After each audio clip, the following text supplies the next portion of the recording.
这天，赫赫有名的大侦探波洛接到了一个来自比利时同胞的电话，打电话的人是比利时的著名女演员玛丽，目前正在伦敦给自己的下一部电影选景。波洛是玛丽的超级粉丝，他此次来电的目的是希望能跟波洛见一面。据玛丽所言，他最近遇到了一件离奇之事，想要委托波洛帮忙查明真相。波洛在挂断电话后，就兴冲冲地带着自己的助理黑斯廷斯上尉赶到了玛丽入住的酒店。与玛丽一同入住酒店的还有她的丈夫罗格。罗格也是一名电影演员，此时正外出办事，不在酒店里。3年前，玛丽收到罗格赠送了一颗名为西方之星的钻石，这颗钻石是罗格从一名亚裔男子手中购得，据说是来自东方的神秘古国中国。除了西方之星外，相传市面上还有一颗名为东方之星的相似钻石，2颗钻石原本被镶嵌在一尊神像的2只眼睛上。就在昨天，玛丽突然收到一封匿名信，信上用打字机打着这样一句话：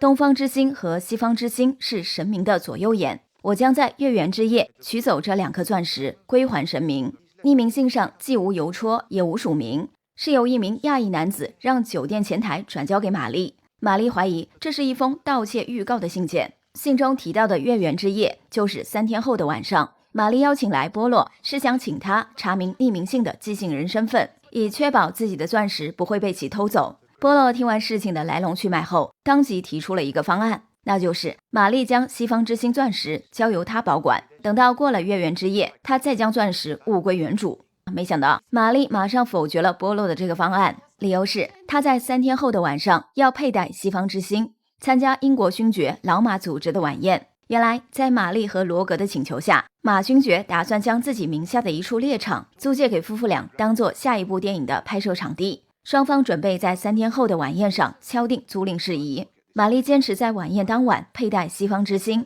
是因为她听说西方之星的姊妹钻石东方之星刚好在马太太手里。玛丽坚信自己的西方之星肯定比马太太的东方之星更加耀眼，所以才决定佩戴钻石参加晚宴，既是想跟马太太的钻石一较高下，也希望给当晚的宴会增添光彩。玛丽手里的这颗钻石目前存放在酒店前台的保险柜里，酒店给这颗钻石买了保险，并派了专人看管，这也是酒店给尊贵客人提供的增值服务。倘若钻石在酒店保管期间丢失，保险公司将会赔偿一切损失。因而玛丽认为钻石放在酒店保险柜比放在波洛身上更加安全。说着，玛丽将波洛和黑斯廷斯领到酒店前台，并让工作人员取出了自己存放在这里的西方之星。这是一颗鸡蛋大小的耀眼钻石，波洛和黑斯廷斯双双险些被闪瞎老眼。就在玛丽看着波洛和黑斯廷斯的表情颇为得意的时候，她的丈夫罗格从外面回到酒店。玛丽先是给自己的丈夫引荐了波洛和黑斯廷斯，然后说明了自己邀请2人来酒店的目的。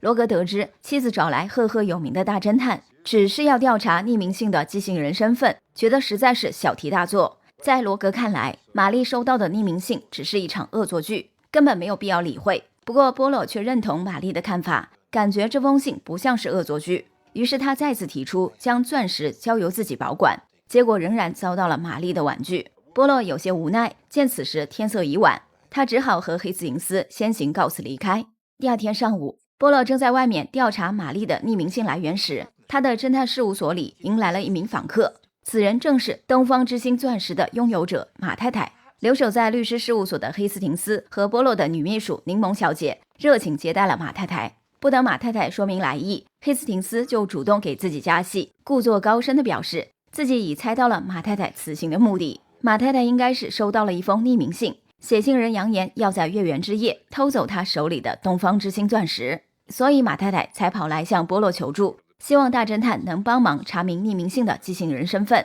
听完黑斯廷斯的猜测，马太太露出讶异的神情，她询问黑斯廷斯为何能够未卜先知。黑斯廷斯立时神采飞扬地将西方之星钻石所有者玛丽收到匿名信的事悉数相告。马太太听罢，赶忙表示自己的确收到了一封一模一样的匿名信，希望波洛能查明寄信人的身份。说完，马太太见波洛迟迟没有回来，便告辞离开。临行前，她留下了自己的庄园地址，希望波洛回来后能即刻前往庄园与其面聊。当天的傍晚时分，在外忙活一天且一无所获的波洛拖着沉重而疲惫的身子回到了侦探事务所。在得知马太太来过之后，波洛决定当晚就去一趟马勋爵的庄园。由于马勋爵和马太太住在偏远的伦敦郊区，波洛和黑斯廷斯随后匆匆忙忙地赶到火车站，坐上了前往马勋爵庄园的火车。半路上，黑斯廷斯闲来无事，向波洛分享了自己今天在报纸上看到的一则八卦新闻。这则新闻的当事人正是马勋爵的妻子马太太。据新闻报道称，马勋爵和马太太3年前曾前往美国洛杉矶游玩，当时比利时女星玛丽的丈夫罗格正在好莱坞拍戏。根据八卦媒体的爆料，罗格和马太太那段时间经常私下约会，两人关系十分暧昧。如今马勋爵打算将自己的猎场租给罗格和玛丽夫妇拍摄电影，因而这段陈年传闻又被媒体翻腾出来炒作，不知道是真是假。看着黑斯廷斯口沫横飞的传播未经证实的八卦新闻，波洛露出不想理他的表情。抵达马勋爵的庄园后，波洛和黑斯廷斯恰好撞见马勋爵的2个年幼的儿子正缠着母亲马太太跟他们玩耍。马太太一时之间无法脱身，只好让丈夫马勋爵接待了波洛和黑斯廷斯。马勋爵便将2人领到自己的书房。在得知波洛和黑斯廷斯的来意后，马勋爵感到一头雾水。原来马太太今天并未向丈夫提及收到匿名信一事。马勋爵此前既没有听说过东方之星是什么神明之眼，也不知道东方之星还有一颗名叫西方之星的姊妹钻石。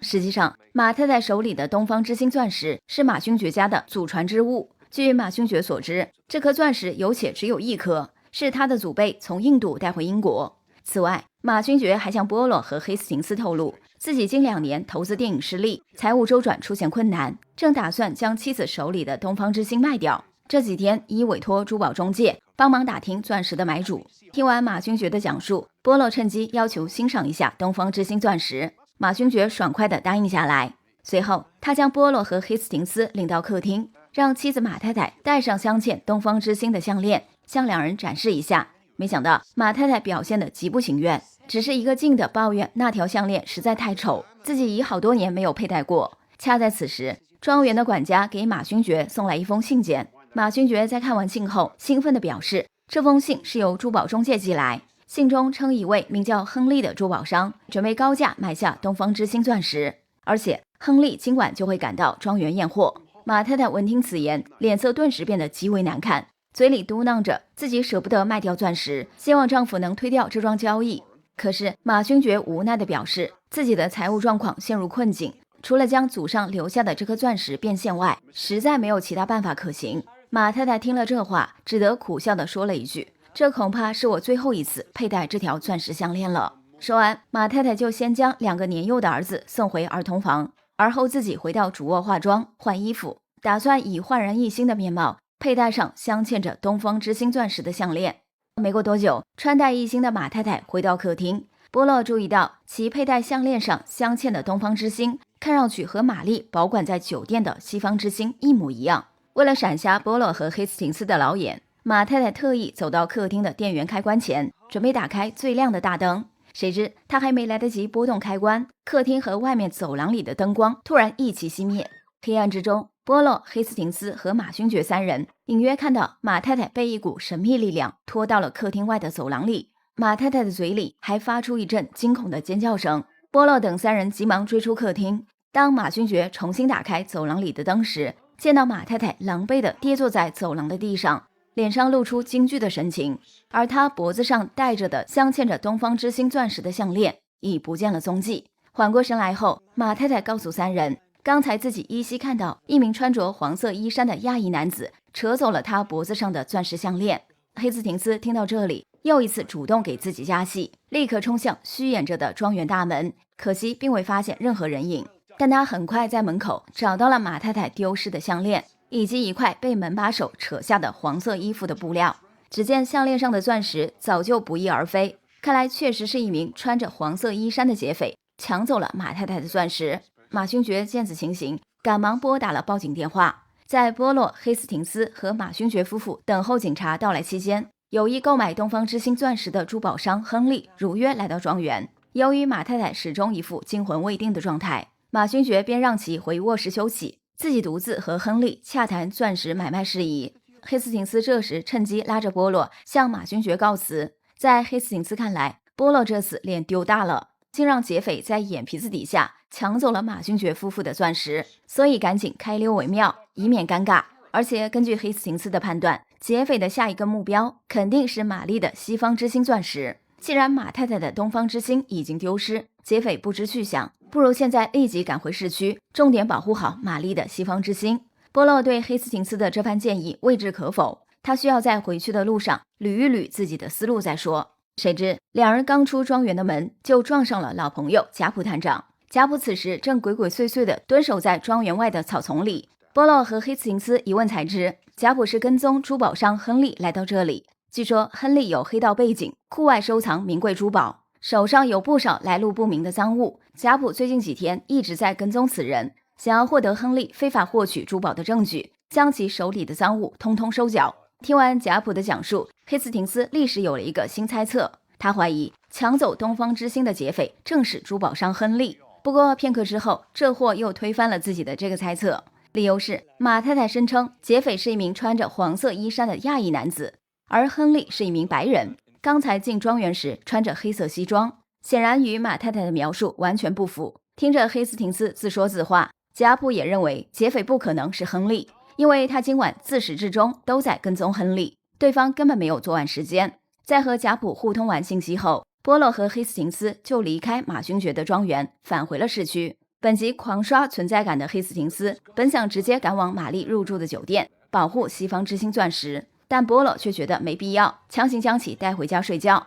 第二天上午，干劲十足的黑斯廷斯再次提出立即赶往玛丽的酒店，可是波洛依旧磨磨蹭蹭的不肯动身。直到中午时分，贾普探长忽然打来电话，声称玛丽的西方之星也已被人骗走。黑斯廷斯这时终于忍不住埋怨波洛，如果两人昨夜赶到玛丽入住的酒店，或许西方之星就不会丢失。波洛没有理会黑斯廷斯的抱怨，等到两人赶到酒店时，负责保管钻石的前台工作人员向他们讲述了钻石丢失的过程。大约在1个小时前，玛丽的丈夫罗格从酒店前台的保险柜里取走了西方之星钻石，并在收据上签了字。谁知半个小时后，罗格又来到酒店前台索要钻石，并且声称自己从未取走过钻石。此时就站在波洛旁边的罗格听到前台工作人员讲述到这里，立时破口大骂，指责工作人员瞎了狗眼，然后再次否认是自己取走了钻石。如若波洛和在场的人员不信，可以查验收据上的签名字迹。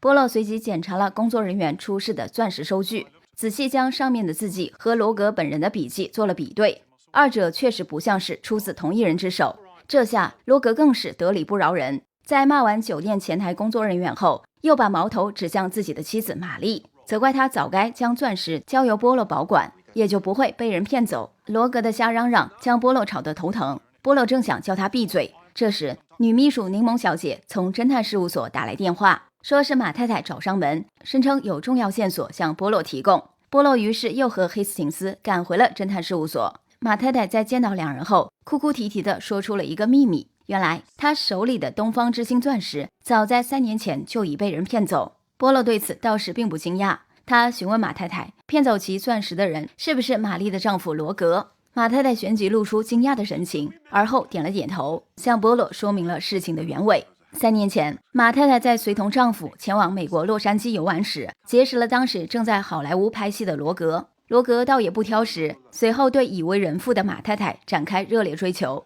马太太无法抵挡罗格的温柔攻势，很快沦陷。两人虽然没有发生实质性的肉体关系，但彼此通过几封暧昧的信件，罗格后来以此当作要挟，逼迫马太太将西方之星钻石送给自己，否则就要将两人的通信公之于众。马太太这才醒悟过来，罗格追求她只是想要得到钻石，可是为了保全自己的婚姻以及丈夫马勋爵家族的脸面，马太太只能接受勒索，将价值连城的钻石送给了罗格。罗格得到钻石后，又找人伪造了一颗足能以假乱真的假钻石交给马太太，让她以此欺骗丈夫马勋爵。直到马勋爵最近打算卖掉钻石填补财务亏空，马太太自知无法再继续隐瞒此事，所以才在昨日跑来波洛的侦探事务所，想要请求波洛想办法从罗格手里索回钻石。结果碰巧波洛不在侦探事务所内，而自作聪明的黑斯廷斯又推测马太太是收到匿名信才向波洛求助。马太太听闻此言，干脆将计就计，谎称自己的确收到了匿名信，并邀请波洛前往自家庄园做客。马太太此举的目的是意图在波洛到庄园做客期间，精心策划一场钻石被抢的戏码，将钻石丢失嫁祸到并不存在的劫匪身上。这样一来，既圆了自己收到匿名信的谎言，又能让波洛成为钻石被抢的人证。不料波洛抵达庄园后，马太太的戏码还没上演，马勋爵就要求他戴上镶嵌钻石的项链，向波洛和黑斯廷斯展示。而且马勋爵约定的珠宝商亨利即将登门验货，马太太自知已没时间再等，只得仓促在波洛的眼皮子底下自导自演了一场钻石被抢的戏码。但事后马太太又觉得自己的雕虫小技不太可能骗过大侦探波洛，所以才再次登门，主动向波洛坦白了真相。波洛听完马太太的话，表示自己确实看穿了马太太的伎俩，原因是事发时庄园的客厅和走廊的灯都齐齐熄灭，现场陷入一片黑暗，根本看不清周围人的面容和衣着。可是马太太当时却声称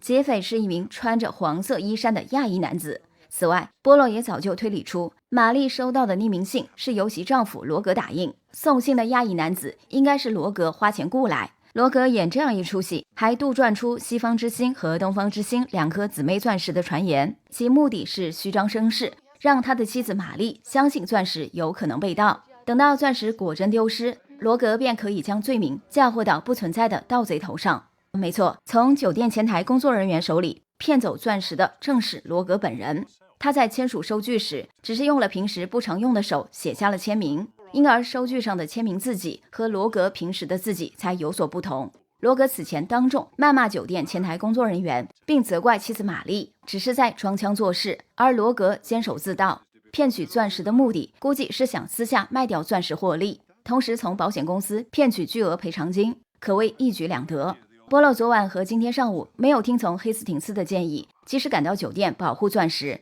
其实是故意在给罗格留出作案时间，以让对方露出马脚。说到这里，波洛安慰马太太不用担心，自己会帮他拿回真钻石，不过需要借用他手里的假钻一用。马太太赶忙拿出随身携带的假钻石交给了波洛，波洛则立刻带着假钻找到当地专门替人销赃的珠宝中介肖老板。在波洛的威逼之下，肖老板承认罗格的确联系过自己，说是想要非法销售一颗巨钻。波洛随后将假钻交由肖老板，勒令他找机会将罗格的真钻石调包，否则贾普探长立马会请他前往警局喝茶。肖老板被逼无奈，只得答应了波洛的要求，并按照波洛的指示，把贾普探长盯了好几天的珠宝商亨利介绍给了罗格。肖老板活干的倒是利索，很快他就将调包来的真钻石交到了波洛的手上。波洛随即来到玛丽入住的酒店，将事情的来龙去脉一五一十地告诉了独自待在酒店的玛丽。玛丽得知丈夫的真面目，忍不住痛哭流涕。波洛安慰了她一番后，才回到了自己的侦探事务所，把真钻石还给了马太太。与此同时，罗格在肖老板的牵线下，在当地的机场大厅见到了买家亨利。经验丰富的亨利一眼就认出罗格带来的钻石是假货。就在罗格倍感疑惑之际，贾普探长带着几名警员突然出现，将正在进行不法交易的罗格和亨利当场抓获。本期的故事来自于英国高分推理剧《大侦探波洛》中的冷门案件《西方之星历险记》，改编自推理女王阿加莎·克里斯蒂笔下的一篇同名短篇小说，里面涉及2个弄虚作假的诡计，不知道小伙伴们是否都猜到了呢？好啦，今天就到这里吧。嫌疑 movie 的老粉们应该知道，大侦探波洛系列中的案件我们已解说的七七八八，目前正在进行查漏补缺的工作，力求将这套剧中的所有案件完整呈现给大家。希望小伙伴们多多点赞鼓励，下期见。